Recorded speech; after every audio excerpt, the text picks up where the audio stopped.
live.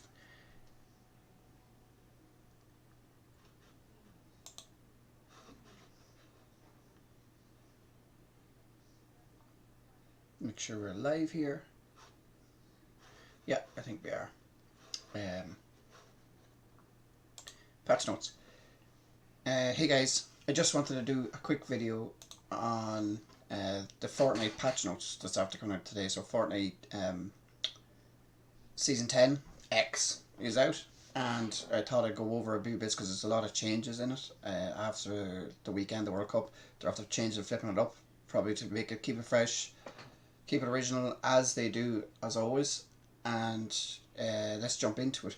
So I'm on the main website here. There's V10 patch notes, and the first thing I see is this big RoboCop looking thing in the background, and doing his epic do. They throw their dice and see what comes back at them. So what's new with Season X? New season, new battle pass, 100 levels, over 100 new rewards. Find out more information on everything this new in Season X and announcement blog.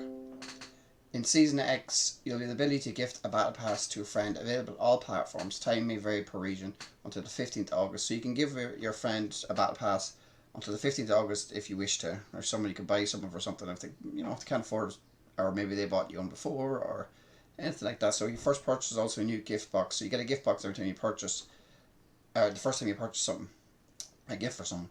So we're going to jump into the trailer here, and I've already looked, and it's pretty cool looking. So Season X is here, and the world is destabilizing fast. But don't worry, that means there are a ton of new ways to play Fortnite. From the Brute, a new 2-player vehicle that packs some serious firepower, to mysterious rift zones that alter your favorite POIs in unexpected ways.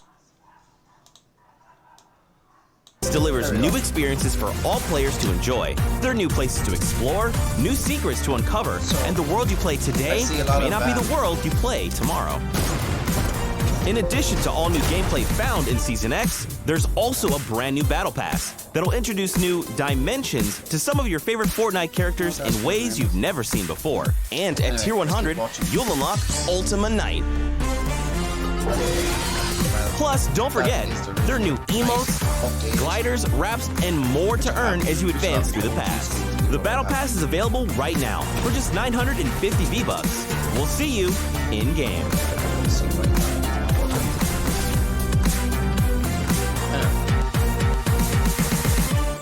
Right, it's over now. So we'll continue with the patch notes here. Brute. So this is the new RoboCop looking thing, and I'm a bit worried about it. If I'm honest, I think that they're throwing a bit too much out there with this, that I don't think it's going to work. I think it'll be taken out in a few weeks. So few suits make you feel as powerful as a mech suit does. In the two-person vehicle, players can control its movement while their partner controls its firepower. Those feeling extra adventurous can operate solo by switching between moving and shooting. So if you're on your own, you can't shoot it. So you can't shoot and move at the same time, so you have to switch between it. So it's a duo thing. I don't know how that would work in solos. I suppose you just have to keep doing it. Rift zones. The 0-point explosion has made the island volatile. Locations once thought are lost at the beginning are beginning to appear. But they aren't the same as once before. Drop in, explore, what discovers what mysterious gameplay changes they have in store. So basically, what's going to happen is they're going to be bringing back certain places over the season. So you could probably see Shifty Shafts is there, say Tilted Towers coming back to its original form. Any of the rest of them that disappeared might be coming back down the bottom. So more about this Brute. The vehicle can operate two players. If two players are operating as one, the driver controls movement while the other, the gunner, rains down missiles and shots. So it's basically a dual combat system. The driver is able to dash into combat, super jump to victory, stomp enemies and structures to the ground. Anything with normally harvest will grant materials when destroyed. The passenger has 2 weapons at their disposal, a shotgun and a missile launcher. The shotgun is clip size is 10, the damage is 50. That's a lot. 50 is a lot of damage. Headshot multiplier 1.5, so it's your 75 head damage. Missile launcher fires with 10 missiles at once, holding down the trigger and began load missiles. After releasing trigger, or After releasing trigger or after 10 missiles have been loaded, all missiles automatic fire. New mechanic overshield. Consumes 200 shield. I think I missed that part. That's anything you normally harvest ground materials. That is so overpowered. Consumes 200 of any material to create personal overshield for 5 seconds to protect you in the mech. So you, when you're, maybe that's how the counterbalances is, when you need the materials to give yourself some shield for the monster, basically. This is where it kind of gets interesting for me, is the vaulted items, because they're after completely changing the meta of what the Fortnite World Cup was based upon with movement. They're really taking it back from what it was. So the vaulted items is the baller. A lot of people complained about the baller, especially a lot of the pros, because it was used as a protective item. It wasn't just used as a way to get around. So a lot of people would be happy about the baller being taken out, where, I don't know, I think it was handy for myself in competitive modes to use them to gain yourself a couple of extra places. The quad launcher, I'm just going to bring one over here to make sure something. The quad launcher, or quad crasher, is taken out as well. I don't know why, because I thought it was grand. I don't think many people used it as much. I don't think many people use it as much as they thought. Sorry, I'm just going to bring up something here just to make sure this is all working okay, because I'm always sitting here live. The quad launcher, or quad crasher, is taken out as well. Okay. I don't know why. Just making sure it works.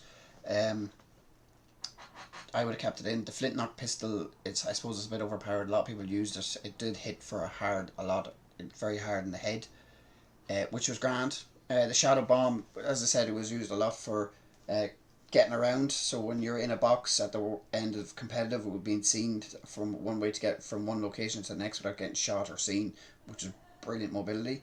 The semi-auto sniper, I never liked it. I don't keep why they keep bringing it back. It's a bad sniper. I wouldn't be using it, so I'm glad it's gone. Tactical assault rifles, only after coming into the game like 2 or 3 patches ago. I would have kept it in. Mounted turret, I'm glad it's gone. The airstrike only came in recently, and it seems to be gone already. So itemized glider debris deploy again was used at the end a lot of the time to get around. So they're changing the game up drastically here for competitive anyway. Over time, we've added many mobility options, both itemized and map based. We feel that the season X is better experience with reduction in mobility. As with all changes, we keep close eye with this affects players' experience. So that's not too bad. I suppose that they're just doing it. They're doing their thing. They're freshening it up and they're going for it. Bug fixes: fix the heavy shotgun not piercing through water in modes where it's available. So piercing through water, does that mean like when people are lying down crawling they couldn't hit them? All campfires now heal vehicles. I didn't know that was a bug. I didn't know that or campfires were supposed to heal vehicles, but they do. The Storm Scout Sniper Rifle no longer has perfect hip fire accuracy when aiming down sights. So that basically means no scoping is not as easy as it was with the game. Boogie bombs and grenades no longer pass through vehicles. That's pretty good, I suppose. I think I did see that before. Also, so gameplay missions. New Battle Pass feature. Missions are a series of thematic objectives that grant rewards. As you complete these objectives, you'll earn battle stars, XP, and exclusive cosmetic items. More information about missions can be found in Battle Pass and Challenge tabs. So basically, they're continuing their process with challenges that a lot of people in the game do enjoy, and they're interested in competing challenges, not just playing the game for shooting. They enjoy going to certain parts of the map. They enjoy picking up the certain things to complete. They're very much completionists that would love to do platinums in games and stuff. It's very much focused on them. It's like trophies in PlayStation. Bug fixes. Fix things involving players getting stuck under a ramp as it's placed. Yeah, that's happened. It happened to me. I'm glad they fixed it, because it's not great now, to be honest. Events. Arena game mode updates. Okay, this is very exciting for anyone that's very much into the game, and I'm going to enjoy doing this. I'm going to try with some of the boys. If it's only in at the minute, season kicks off with solos and trios, so they're trying solos or skipping rid of duos and solos and trios. So it's called hype, which is the points you get for kills and progression or whatever. Hype will reset at the start of season X with a new scoring in place. 10 divisions, so 10 divisions to championship again. Points values have been increased, but progression will be roughly the same. The bolded divisions are new.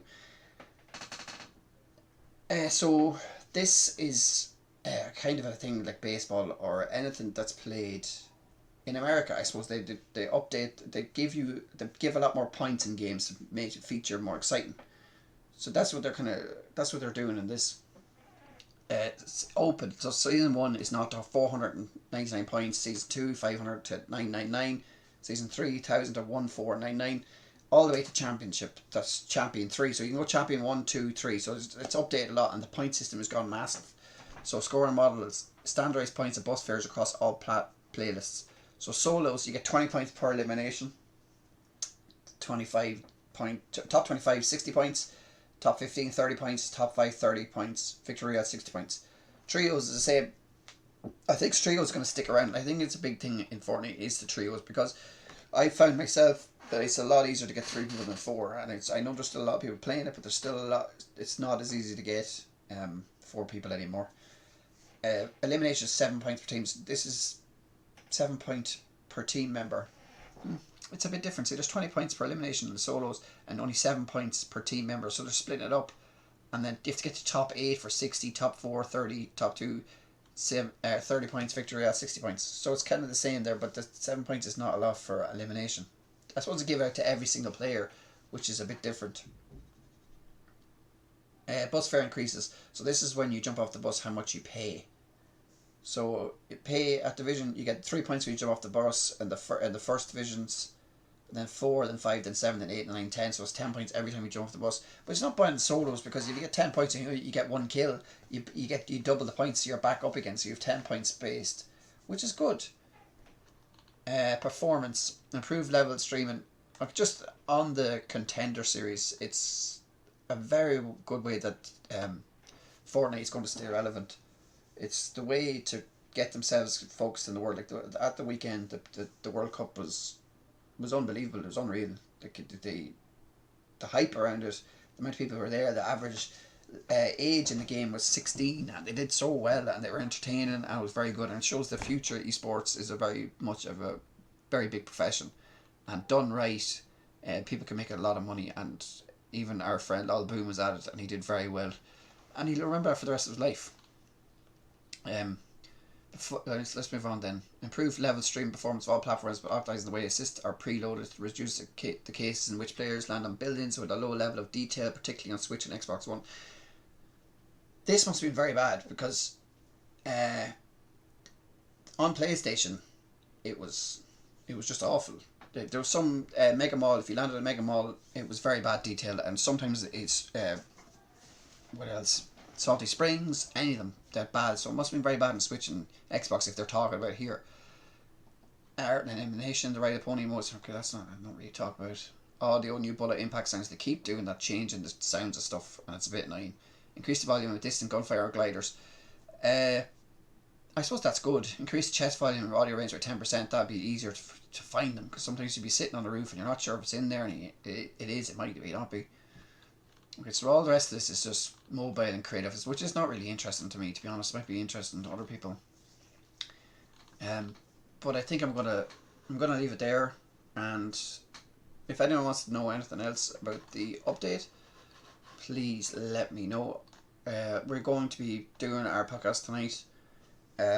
Hopefully 9 o'clock, 9:30. So if you're around, come check us out, and we will be talking more about Fortnite, more about all the gaming news, and just loads about esports this week. Apex is going down the lines competitive mode as well. They're after coming out, and they're going to have a competition soon, so we'll talk more about that. And anyone else, if he's watched, thanks very much. If you're catching up, thanks as well. I need to find out where to go off live. Thanks very much, guys.